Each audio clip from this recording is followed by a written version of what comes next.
Pemirsa Intens Investigasi. Keputusan berani yang diambil Hakim Pengadilan Negeri Bandung Eman Sulaiman yang membatalkan penetapan tersangka dan pembebasan Peggy Setiawan dalam kasus pembunuhan Vina dan Eki di Cirebon ternyata berbuntut panjang. Pengacara Rasman Nasution yang keberatan bahkan mempersoalkan keputusan Hakim Eman Sulaiman itu. Pasalnya, dengan memutuskan Peggy batal sebagai tersangka dan bebas dari tuduhan dalam kasus Vina dan Eki, hal itu pun tidak serta-merta menyelesaikan masalah yang ada, tapi justru akan memantik problem yang berkepanjangan di kemudian hari.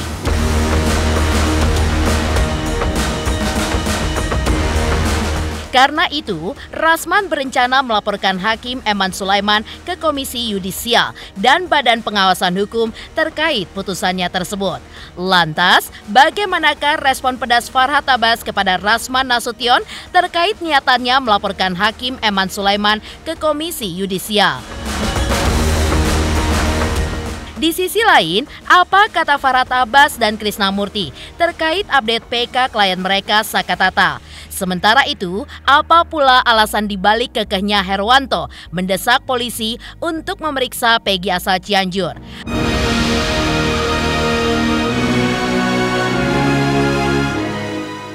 Pemirsa, bersama Intens Investigasi, kami hadirkan kabar terkini, terpercaya, dan teraktual. Tetapi sebelumnya, jangan lupa untuk like, subscribe, dan juga share channel YouTube ini.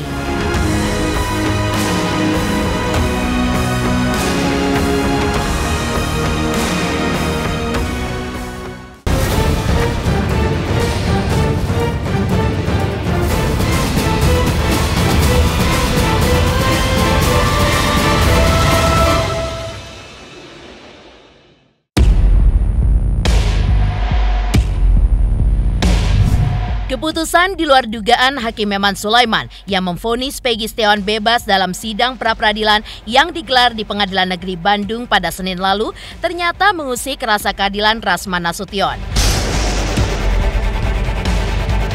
Rasman pun membeberkan alasannya mengapa ia begitu terusik dengan putusan Hakim Eman Sulaiman yang justru disambut sukacita oleh kubu Peggy Setiawan dan sejumlah pihak yang mendukungnya. Rasman menilai putusan Hakim Eman Sulaiman akan memantik masalah baru dan berkepanjangan di kemudian hari. Tidak hanya itu, keputusan membebaskan Peggy Setiawan di mata Rasman justru tidak serta-merta akan menyelesaikan kasus pembunuhan Vina dan Eki Cirebon yang justru makin sengkarut. Berdasarkan hal itu, Rasman pun berencana melaporkan Hakim Eman Sulaiman ke Komisi Yudisial dan juga Badan Pengawasan Hukum.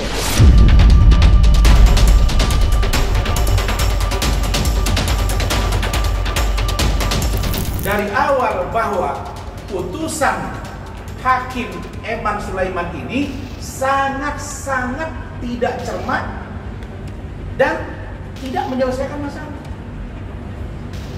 Tidak menyelesaikan masalah. Ada 9 poin yang menjadi amar putusan. Dan dari 9 ini saya sudah jelaskan dan saya pertegas lagi. Ada 2 yang sangat-sangat tidak menurut saya logik, tidak logik dan kontraproduktif. Menyatakan tidak sah, poin 5 ya. Menyatakan tidak sah segala keputusan atau penetapan yang dikeluarkan lebih lanjut oleh termohon yang berkenaan dengan penetapan tersangka atas diri pemohon oleh termohon. Apa urusannya? Hakim Eman Sulaiman sudah mengunci putusan berikutnya. Menurut saya putusan ini sangat tidak logik karena ini akan sangat berbahaya kalau kita membiarkan saja. Jadi saya kemarin sudah katakan, saya sudah merumuskan, membuatkan surat kita ke KY, surat kita ke Badan Pengawas Mahkamah Agung. Apakah kita boleh atau tidak, biarlah nanti dijawab. Tapi yang pasti sebagai warga negara, saya prihatin dengan putusan ini karena menurut saya putusan ini tidak menyelesaikan masalah, malah menimbulkan masalah baru. Apa itu? Bagaimana mungkin Sakatata? Bagaimana mungkin yang 5 orang lagi akan mengajukan PK? Saka Tatal itu 2020 sudah mengajukan gerasi. Gerasinya itu ditolak oleh Bapak Presiden Jokowi. Syarat gerasi mengakui perbuatan. Kalau sudah mengakui perbuatan, bagaimana mengajukan PK? Novum apa yang dipakai?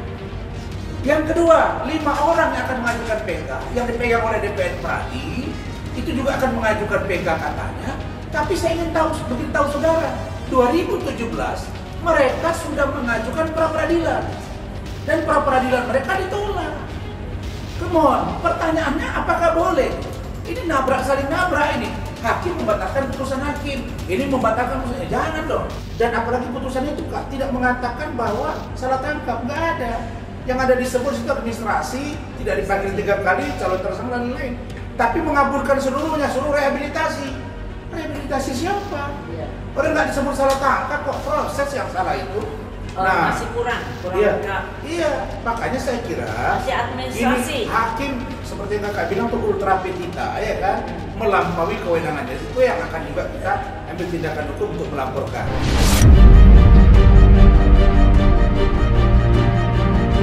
Rencana Rasman Nasution melaporkan Hakim Eman Sulaiman ke Komisi Yudisial atau KY dan juga Badan Pengawasan Hukum ternyata telah sampai pula di telinga Farhad Abbas selaku kuasa hukum Saka Tatal, salah satu terpidana dalam kasus pembunuhan Vina dan Eki Cirebon. Farhad pun bereaksi keras terhadap rencana seterunya itu. Di mata Farhad, hakim adalah sosok yang dimuliakan dan keputusannya dalam persidangan pun harus dihargai karena telah melewati berbagai pertimbangan yang matang. Karena itu, Farhad pun meminta publik untuk tidak perlu mendengarkan dan bahkan menggubris ocehan Rasman yang ingin melaporkan Hakim Eman Sulaiman ke Komisi Yudisial dan juga Badan Pengawasan Hukum.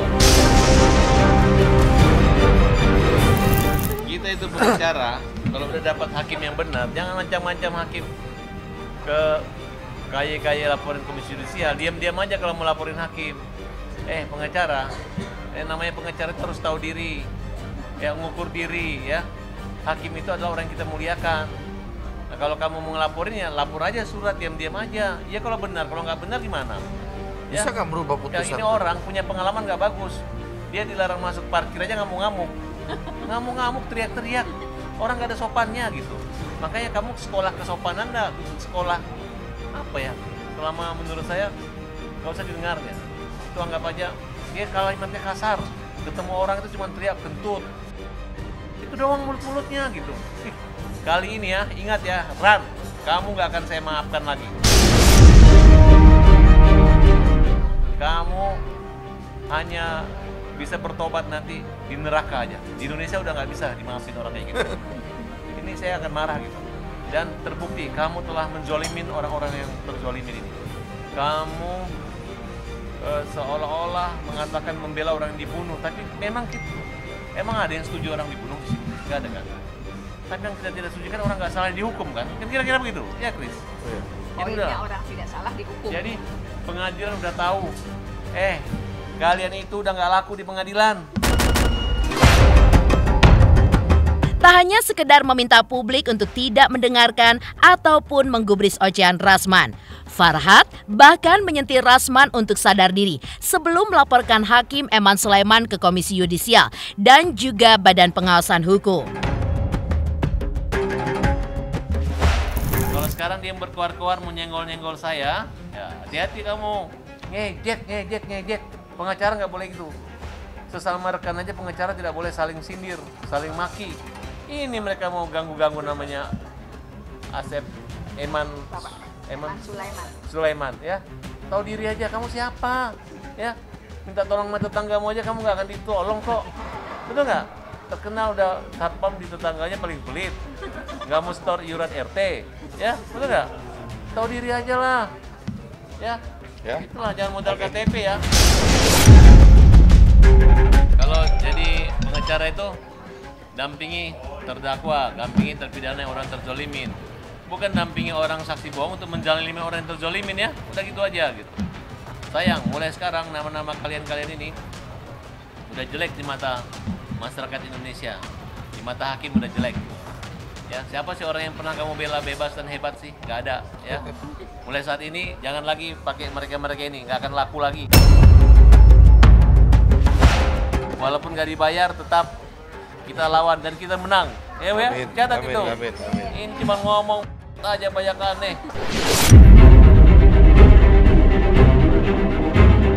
Terlepas dari sikapnya yang mengecam keras langkah Rasman Nasution yang akan melaporkan Hakim Eman Sulaiman ke Komisi Yudisial dan juga Badan Pengawas Hukum. Di sisi lain, Farhad pun juga mengungkapkan jika kubunya jauh-jauh hari sudah memprediksi kemenangan Peggy Setiawan melawan Polda Jabar dalam sidang pra-peradilan tersebut. Pasalnya, kubunya menilai adanya indikasi rekayasa dalam penyidikan, penuntutan, dan juga pengadilan kasus tersebut. Lantas apa menurut Farhad yang menjadi alasan dibalik keputusan Hakim Eman Sulaiman menerima permohonan pra-peradilan Peggy Setiawan Cirebon? Tahu nggak kenapa Peggy dibebaskan? Ya kenapa? Karena dia didakwa akan dituntut dengan pasal pemerkosaan. Nah, hakimnya nanya, mana bukti pemerkosaannya? Oh, ini pernyataan dokter forensik. DNA-nya mana? Ya itu tidak kuat bukti. Polisi mengira dengan adanya forensik, dengan adanya gali kubur itu adalah bukti. Tapi menurut majelis hakim nggak usah mengada-ada, ya harusnya seluruh terdakwa di sini bebas semua. Karena sistem pembuktiannya sama, bukan mendengarkan atau membandingkan keterangan terdakwa, tapi mengejar pengakuan baik tersangka maupun saksi. Jadi saksi nggak benar, pengacara nggak benar, semuanya nggak benar. Dan kalian pengacara-pengacara yang mendamping saksi kemudian mengejek-ejek Peggy akan dihukum berat dan kemudian bebas, kalian harusnya bertobat, sembunyi di sana. Jangan lagi kartu kantor pengacara kalian jangan pasang lagi, itu tutup sana. Karena tidak mungkin kalau harus tunggu putusan, saya ke Cirebonnya bisa sampai sore. Saya udah pagi kami udah siapkan hanya beberapa berkas, tiba-tiba kita kasih kesempatan 1 jam euforia orang untuk merayakan celebration buat kemenangan pra peradilan. Jadi kita mendaftarnya hampir bersamaan. Tapi kami udah jauh hari sebelumnya udah mempersiapkan itu.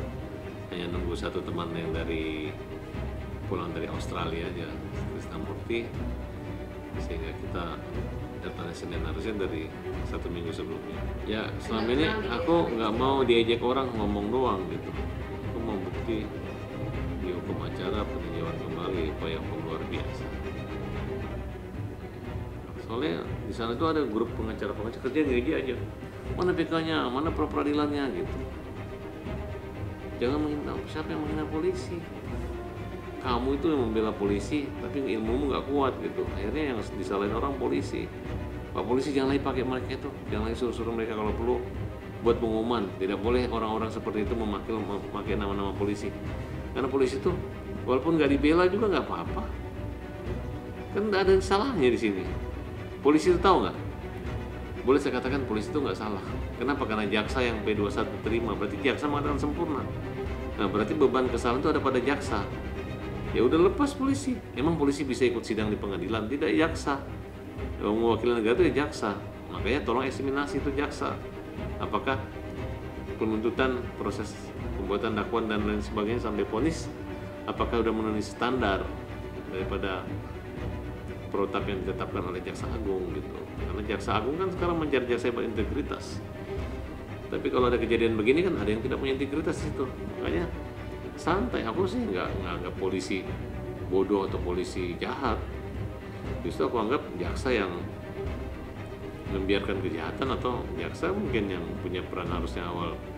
Jaksa itu kalau nggak salah boleh tuntut bebas kok.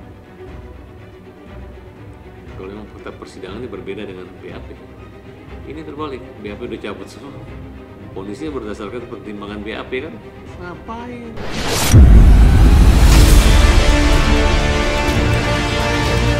Menepikan respon pedas Farhad Abbas kepada Rasman Nasution terkait niatannya melaporkan Hakim Eman Sulaiman ke Komisi Yudisial. Lantas apa kata Farhad Abbas dan Krisnamurti terkait update PK Sakatata? Pemirsa Intens Investigasi, jangan lupa saksikan terus Intens Investigasi. Dan pastikan jangan lupa untuk like, subscribe, share, dan komen.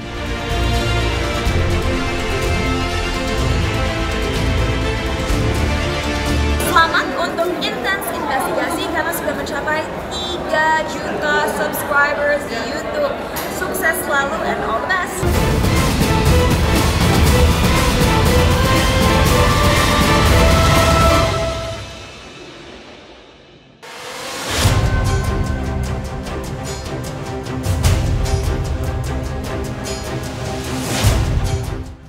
Kemenangan Peggy Setiawan melawan Polda Jabar dalam sidang pra-peradilan kemarin secara tidak langsung juga menguntungkan Saka Tatal klien Farhad Abbas. Karena kebebasan Peggy Setiawan bisa menjadi bukti baru dalam kronologis kasus yang menyeret nama Saka Tatal 8 tahun lalu. Farhad pun juga berharap bukti baru itu nantinya akan memperkuat posisi Saka dalam permohonan PK yang telah diajukan kubunya ke Mahkamah Agung. Lantas bagaimanakah persiapan Farhad Abbas dan Krisnamurti menghadapi sidang PK Saka yang akan digelar di Pengadilan Negeri Cirebon 24 Juli mendatang? Jadi kami memasukkan PK itu sebelum tahu putusan bebas dengan menang di hukum. Nah, cuman prosesnya dalam kita berita apa, kita penyerahan berkas, ternyata dibacakan berkas hampir sama, ya udahlah. Bebas, alhamdulillah, kita senang. Makanya di dalam BK kita itu nggak akan, kita bukan bergantung gara-gara menunggu putusan pra peradilan. Nah, jadi tapi pra peradilan ini merupakan sebagai bukti atau novum tambahan buat kita gitu, sebagai vitamin kita lah, kira-kira seperti itu. Kemarin itu kami dapat pemberitahuan dari PN Cirebon terkait PK Saka yang relas panggilannya itu akan kita sidangkan pada tanggal 24 Juli jam 10 pagi di Cirebon. Lalu persiapan mengenai PK sendiri kita sudah 100% siap. Dan hari ini, dari kemarin sampai hari ini kita sedang diskusi dengan para ahli yang akan kita hadirkan dalam persidangan PK nanti. Ada ahli pidana, lalu ada forensik dan sebagainya. Ini yang sedang masih tahap kita diskusikan untuk mereka minta pendapatnya sebagai saksi. Lalu mungkin ada Peggy juga akan kita minta untuk hadir sebagai saksi. Lalu Liga Akbar juga kita minta sebagai saksi. Itu aja terkait masalah PK. Mungkin bisa ditambahkan oleh Bu Tutun. Ya, kita pertama bersyukur karena Peggy bebas ya. Indonesia ingin Peggy bebas. Jadi kalau Peggy yang dianggap pelaku utama, yang membunuh, yang memperkosa sudah bukan tersangka, berarti gugur semua dakwaan, tuntutan maupun vonis hakim. Hanya prosedurnya harus melalui peninjauan kembali. Nah, jadi Saka tenang-tenang saja, insya Allah, karena ini bapak-bapak hakim yang sudah bekerja, khususnya Pak Eman Sulaiman ini udah betul-betul PK-mu itu pra peradilan itu udah nggak bisa dibuka lagi tuh. Jadi dulu polisi bisa bikin pra peradilan, terus bikin lagi sprindik, bikin sprindik. Sekarang nggak bisa lagi, kecuali kalau dia bisa gugat putusan ini sampai ada putusan yang mengatakan boleh dibuka kembali. Bukan Peggy ya, Saka. Tapi sini kita lihat kakak-kakaknya Saka juga sudah wajah-wajah menanti kebebasan. Kalau dulu kebablasan, sekarang kebebasan. Peggy Setiawan aja yang jelas-jelas dianggap otak pelaku dan pembunuhnya yang mengakibatkan ditusuk di belakang itu kan Peggy yang memperkosa. Itu bebas. Pokoknya kamu harus bebas dan harus Abbas dan Krisna.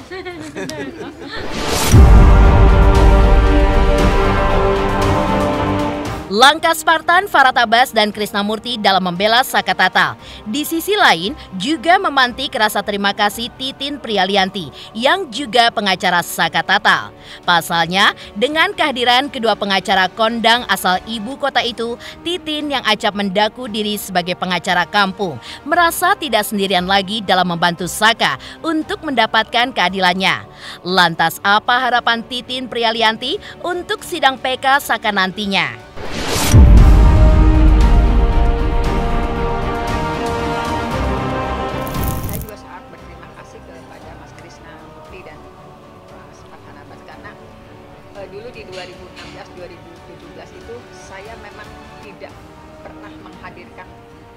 saksi ahli atas peristiwa yang terjadi. Jadi saksi itu benar-benar yang dihadirkan oleh jaksa. Karena kemampuan saya juga tidak luar biasa, kemampuan Sakatata juga tidak luar biasa, mustahil kami bisa menghadirkan saksi di sidang PK ini. Semua ahli-ahli hebat akan dihadirkan, dan itu karena Mas Krisnamurti dan Mas Mas. Karena itulah dengan bukti-bukti yang kita miliki, dengan novum yang berhasil saya dapatkan gitu, dan dituangkan dalam memori PK, mudah-mudahan PK kita berhasil ya Mas. Amin, amin. Ya.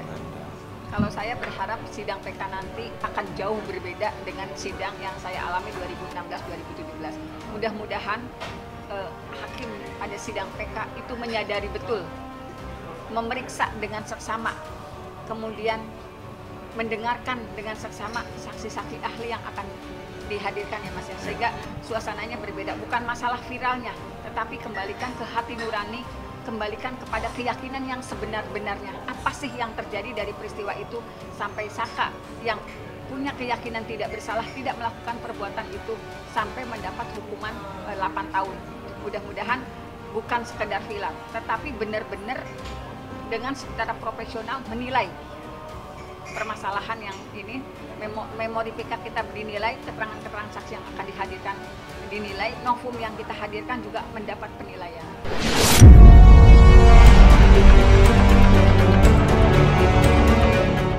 Dari penjelasan Farah Tabas dan Krisnamurti terkait update PK Sakatata, lalu apa alasan dibalik kekehnya advokat Herwanto mendesak polisi untuk memeriksa Peggy Cianjur?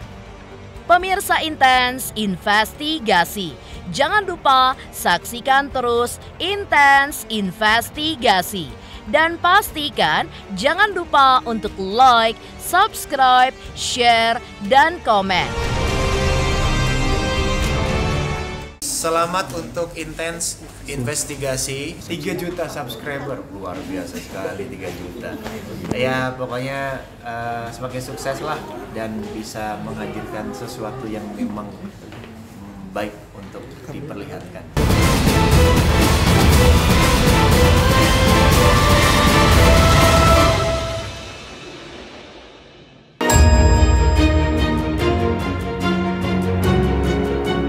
Kebebasan Peggy Setiawan ternyata kembali menyeret nama Peggy Cianjur dalam pusaran panas kasus pembunuhan Vina dan Eki Cirebon. Pasalnya, selain pengacara Peggy Cirebon Tony RM, desakan agar Peggy Cianjur segera diperiksa polisi juga kembali datang dari praktisi hukum Herwanto. Herwanto dengan tegas meminta polisi untuk segera memeriksa Peggy Cianjur lantaran Peggy Cirebon terbukti tidak bersalah. Lantas benarkah pemeriksaan Peggy Cianjur bisa membuat kasus pembunuhan Vina dan Eki Cirebon kian terang benderang terkait siapa sebenarnya sosok pelaku pembunuhan tersebut? Ya sebenarnya gini ya, memang Peggy ini dibebaskan itu bukan karena dia tidak bersalah ya. Nah cuman memang timbul perdebatan karena di dalam putusan itu hakim menganggap bahwa penyidik tidak bisa mengeluarkan surat sprindik baru. Nah, walaupun faktanya di dalam undang-undang sebenarnya Peggy Setiawan ini bisa dijadikan tersangka lagi. Tetapi hukum memang memperbolehkan kalau seandainya perkara itu dilakukan penyelidikan dan penyidikan kembali. Nah kalau memang pihak kepolisian itu menemukan 2 alat bukti yang baru, memang Peggy Setiawan bisa ditetapkan sebagai tersangka. Nah cuma yang saya inginkan gini, kalau memang Polda Jawa Barat mau melakukan ya penyelidikan dan penyidikan kembali, tetapi saya pengennya equality before the law. Jangan hanya Peggy Setiawan di Cirebon aja diperiksa. Nah Peggy Setiawan yang di Cianjur bagaimana? Ya kan? Apalagi kan saya sudah masukin surat resmi, saya masukin surat kepada Mabes Polri. Nah sampai sekarang respon dia belum ada. Ya bukannya mandek ya. Saya berulang-ulang kali ditanya sama media, bahkan ibaratnya itu sekarang di TikTok itu kalau tonton tuh banyak banget itu kan, sampai kita pusing kita. Tetapi saya bingung juga ini pihak penyidik ini kok sampai sekarang ini bersuara enggak, terus menanggapi juga enggak, atau kalau dia memang tidak mau menanggapi, tidak mau menindaklanjuti, ya ngomong juga gitu loh, biar masyarakat tahu kita nggak menunggu-nunggu. Ya rencana kita nanti dalam minggu-minggu ini kalau memang tidak ada juga tindak lanjuti, ya terakhir artinya langkah terakhir ya saya akan kirim surat ke Presiden agar Presiden mau tegur nih Pak Mabes Polri nih, tegur juga Menko Polhukam. Mel diperiksa juga, Ibtu Rudiana juga diperiksa. Jadi kalau seandainya mau melakukan penyelidikan dan penyidikan, ya diperiksa semua, jangan mengarah ke Peggy Setiawan yang ada di Cirebon aja. Nah kalau seandainya mengarah kepada Peggy Setiawan yang di Cirebon aja, berarti pihak Polda Jawa Barat hanya menargetkan Peggy Setiawan yang di Cirebon, itu maksud saya. Saya kan berulang kali ya mengeluarkan pendapat, terus juga melakukan tindakan-tindakan. Ini sebenarnya bukan semata-mata saya membela Peggy Setiawan Cirebon ya, tapi saya ingin mengungkapkan kebenaran. Nah walaupun kebenaran itu ketika terungkap, saya meyakini Peggy Setiawan itu bisa bebas. Dan bukan hanya Peggy Setiawan aja bebas, termasuk 8 terpidana, itu kan bisa bebas. Kan saya bilang Peggy Cianjur itu justru mendapatkan nilai plus, karena dia ketua geng motor loh. Perkumpulan motor lah ya, saya nggak tahu geng atau bukan, tapi yang jelas dia pernah menjabat ketua klub motor namanya Monreker. Nah, sedangkan Peggy Setiawan yang sekarang nggak ada. Artinya kalau di ciri-cirinya dia mendapatkan nilai lebih daripada Peggy Cianjur.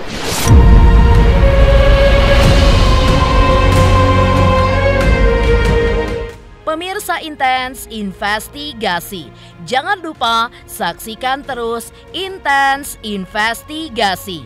Dan pastikan jangan lupa untuk like, subscribe, share, dan komen. Tim redaksi Intens Investigasi juga mengucapkan banyak terima kasih kepada semua subscribers. Hingga kanal Intens Investigasi kini sudah mencapai 3 juta subscribers.